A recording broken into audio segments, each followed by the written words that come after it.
Hey guys, I am back again for another figure review.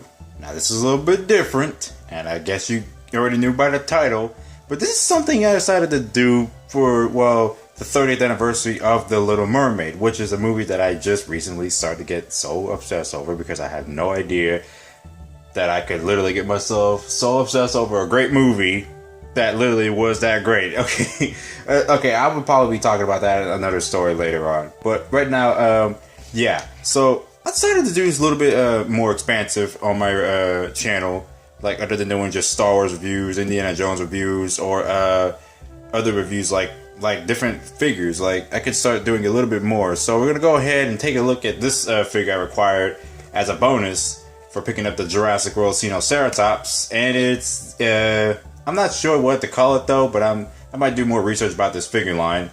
So it's the Disney Princess Royal Eclipse Ariel.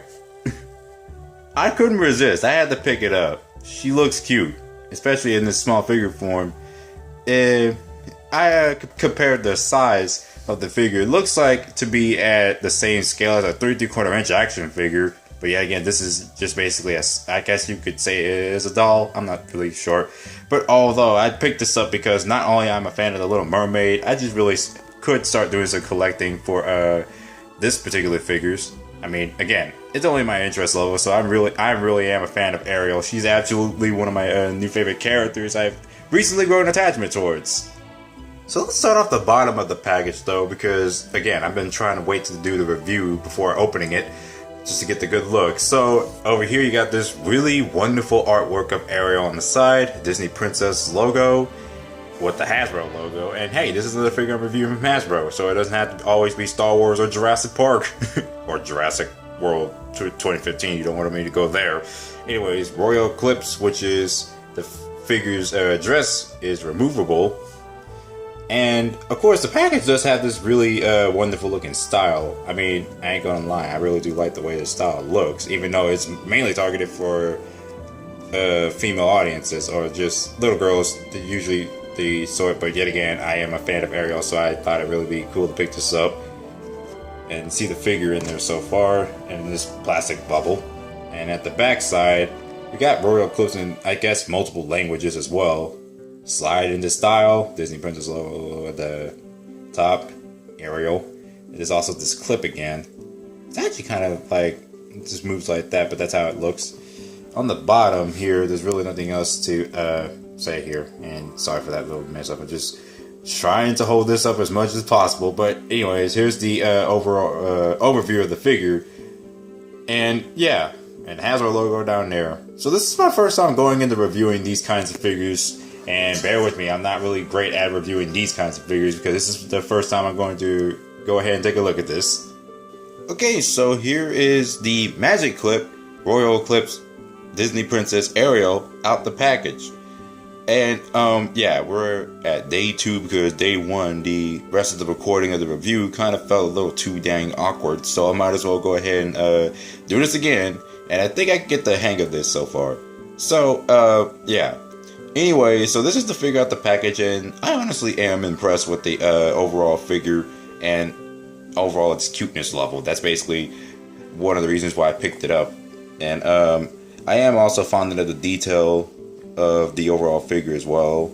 I'm also glad the figure has like a good amount of articulation, even in the legs, which can go up and down as well. Like even with this dress on, it can go up and down. That's something I haven't noticed in until I started to record and re-record the entire thing, I guess. So yeah, let's go ahead and go take a closer look at the figure. Just look at that head sculpt. I honestly do like the way this looks. Well, obviously, it's the likeness of Ariel. Well, this is kind of a different likeness to Ariel, as it's in the title of the Magiclip Princess figures. And also, I started to notice that they were kind of similar to the, I think it was supposed to be some Polly Pocket figures, I guess. Like, they had Magiclip figures as well from the older times. I think that was from Mattel as well, which also produced good Little Mermaid figures. So anyways, back to this. Yeah, I am really fond of this head design. It's really cute. I also like the detail they had on here. Like, they nicely painted the eyes and even the like the mouth area is also painted nice as well. Like I can see the white, like what could be her teeth. That's honestly some nice detail. There's no paint flaws here. That's funny because usually with action figures like Star Wars or any other figure, you would discover paint defects. But with figures like these, so far I see none of that. I guess they wanted to be really perfect with these ones. And as I go at the back of the head, you can see some really good detailing on her hair, which is her iconic red color hair, which is so darn cute. And she got this bow that's on the back of it, which sports the light blue bow that's from the film as well. As I go over here on the dress, which is the removable part of the dress, as you can see, it's nicely designed, but at the same time, I think the only flaw I had with this was basically the glittering they had to put on here. It's like, I don't know why they couldn't put it as the same exact color, like just a matte paint of the blue they use for the torso area to incorporate on there. But I guess if it's those to incorporate for the overall appeal to the action figures, I guess that's okay. But honestly, I think the only issue I have with the glitter is that sometimes it can go all over the place. Like, even when you like feel it or touch it somewhere, it ends up going all over the place. Like, some bits and pieces of glitter kind of take off. But other than that, it's nicely designed. Like, it does have a lot of sparkling going on. If I pull out, okay, there we go, that's better. Like, it sparkles a lot and it's really freaking amazing looking. And I know there's a cut here, but that's the point, because the cut is a part of the action feature that it does.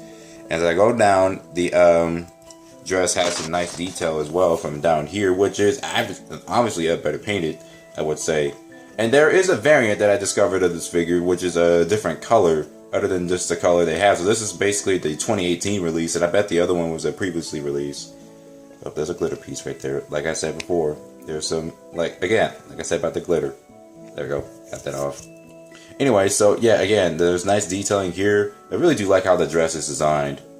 Even though, like, at this point, it's like this one also, like this side also kind of seems nice because, like, it doesn't look like anything distracting. I mean, it's supposed to be the feature where you pull this, like, or push the fingers in between, and the suit opens up from here to get the figure out from there. So yeah, but also it's like it doesn't look like it's a big hinder point. It actually looks like it's well designed for the dress. So I get that a really good plus. Sometimes action figures have like big bulky parts that will make the figure look a little weird, like in most Star Wars figures from the 90s, I guess. But this is obviously a figure from the recent era, so I can see the difference there. So really, there's nothing really distracting about this. This looks pretty nice and proportioned it well with this dress. So again, as I push this side, the dress opens up from here. But also, not to mention, you can also remove this portion to get an easier way to take the entire suit off, I guess. But I'm not sure how that would work. So you slide this off, and the figure does comes with its own separate piece, and the figure does come out very nicely. I mean, it's got the pegs here to fit alongside, and also it's got this torso design here, which is also pretty nice, even if it doesn't really match well to the overall figure posture. If you like use paint to paint in the middle of it, I guess. Well, never mind. I think it looks okay. Although the only issue I kind of had with this was it's a little bit too skinny and disproportionate, especially against her head. Like I said, she looks a little bit more proportional with the dress on. But yet again, I am fonded on how they also incorporate the articulation in the legs, because I thought this figure would not really have articulation in the legs. Which, again, you're going to need articulation in the legs for most figures like these. Because, hey, look at Hasbro Mattel. I mean, for example, let me get Claire Deering. Because if you have a female action figure, you're going to have articulated legs. You can't just not incorporate that. And same thing with another figure. Let me go ahead and get Rose Tico out.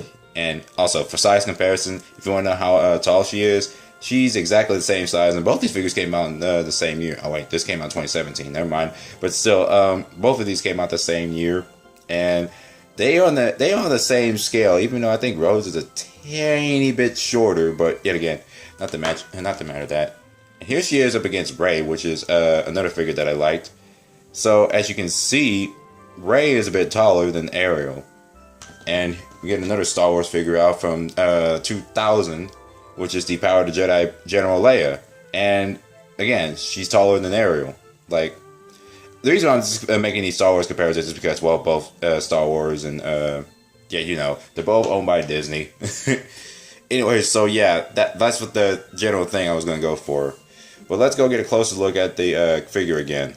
So again, we still have her head sculpt. She looks pretty beautiful. And the body here is basically really... okay, again, like I said, the body is definitely really skinny, but it is supposed to fit the figure in its dress. And I do like the paint they used for it. It is really vibrant and colorful. And also, they also painted in her shoes as well. Like, I'm not sure if they actually really sculpted them in. Yeah, they sculpted them to make it look like you can paint them in as well. And they're pretty nicely painted. I don't think there's any paint issues with... yeah, there's like really nothing much to compare it over. Also, there's really no holes in the foot as well. So, there's no way... It's like, you don't really have any problems with her standing. She stands up pretty perfectly. And there's some trademark. Oh, wait. I thought she almost stand up there when she did that. Anyway, there's some trademark logos in the back. Well, like that matters. And yeah, that's basically it for the overall figure without the dress. I know these are like $5 toys, but at the same time, you know what would be really cool if she actually sported some accessories like her dingle hopper, her fork. And I guess you could also include Flounder in the middle of there. I mean, if anything, you could have just incorporated those. But yet again, that really doesn't matter because, yeah, this is basically a really nice looking figure. I'm actually really glad that I picked this up. It's just so darn adorable. And there's really nothing else I have. Like, there's no other problem I had aside from the not so proportionate body when you take the skirt off. I mean, dress. Why did I say skirt? And the glittering on the dress, which is kind of a problem because again, I think you probably saw earlier there was a piece of glitter on my finger because again, they do tend to they get stuck on your body like every other glitter, and like, well, glitter is more recognizable to do that most of the time to annoy you, but at the same time, I really have no other flaws with this figure. So honestly, it's a cute figure. I definitely recommend picking it up if you're a fan of the Little Mermaid or anything, or if you're a Disney Princess fan. This is definitely worth the collection.